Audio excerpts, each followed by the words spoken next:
بہار صاحب آپ سے میں ابتدا کروں گا کہ آپ ظاہر ہے اس تحریک کے بڑے روئے رواں تھے جو وکلا نے شروع کی 9 مارچ کے بعد جو اقدامات ہوئے اور پھر جو سڑکوں پہ وکلا نکلے، سول سوسائٹی نے اپنا رول پلے کیا. اب جب وکلا کی تحریک، وکلا نے تو خود الیکشن کا بائیکاٹ کیا اور اب اسی کو کرٹیسائز کر رہی ہیں پولیٹیکل پارٹیز بعض کہ وکلا نے اس کو بائیکاٹ کیا، ان کو بائیکاٹ نہیں کرنا چاہیے تھا. لیکن بیک ہینڈ اگر ہم دیکھتے ہیں تو وکلا کے ساتھ کچھ وعدے ہوئے، وہ وعدے کیا تھے؟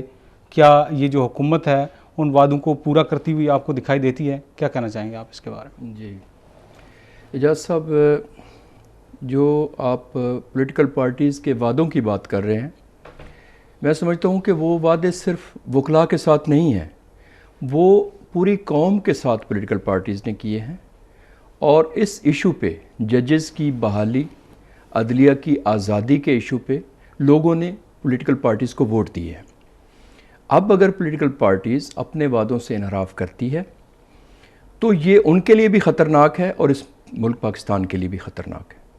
باقی میں سمجھتا ہوں کہ وکلاء نے جد و جہد کا جو آغاز کیا تھا 9 مارچ 2007 کو، میں اس وقت سپریم کورٹ بار ایسوسی ایشن آف پاکستان کا سیکرٹری تھا.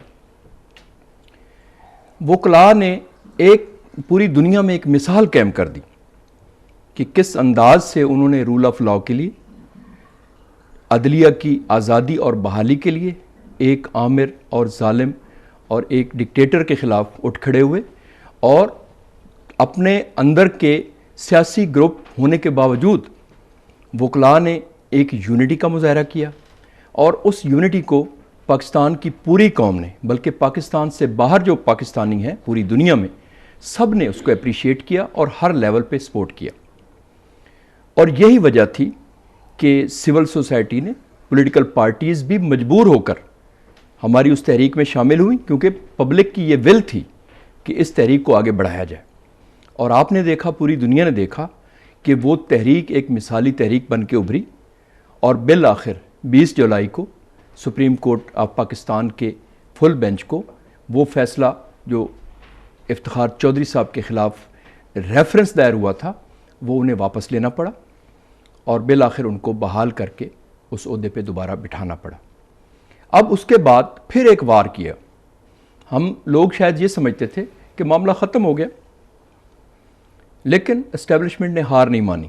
انہوں نے پھر ایک ایسے موقع پہ وار کیا کہ جب انہوں نے ایک طرف انہوں نے پولیٹیکل پارٹیز کو لگا دیا الیکشن پہ، دوسری طرف لوگوں کو انوالو کر دیا سیاست میں، اور ججز کو اٹھا کے عدالتوں سے باہر پھینک دیا.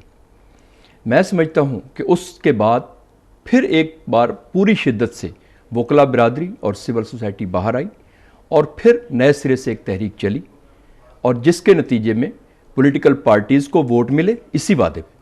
اور اب یہ پولیٹیکل پارٹیز کا فرض ہے کہ انہوں نے عوام کے ساتھ جو وعدے کیے ہیں، وکلاء کے ساتھ جو کمٹمنٹ کی ہے، اس کو نبھائیں، اور 30 دن کے اندر اندر اس کا کوئی نہ کوئی سلیوشن کریں.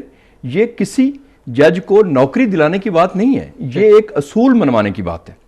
ہم چاہتے ہیں کہ اس پاکستان میں، اس ملک میں، پوری دنیا کی طرح کوئی ایک اصول، کوئی ایک ضابطہ تو ہو کہ جس پہ چل کے ہم دنیا میں کہہ سکیں کہ عدلیہ آزاد ہے اور ججز پہ کوئی پریشر نہیں ہے، قانون، انصاف اور اپنے ضمیر کے مطابق وہ ٹھیک فیصلے کرتے ہیں. اور یہ میں سمجھتا ہوں یہ آخری وقت ہے. اگر اب بھی یہ نہیں ہوتا تو پھر پاکستان کی قسمت میں عدلیہ کی آزادی نہیں ہے. حمید ملک صاحب، آپ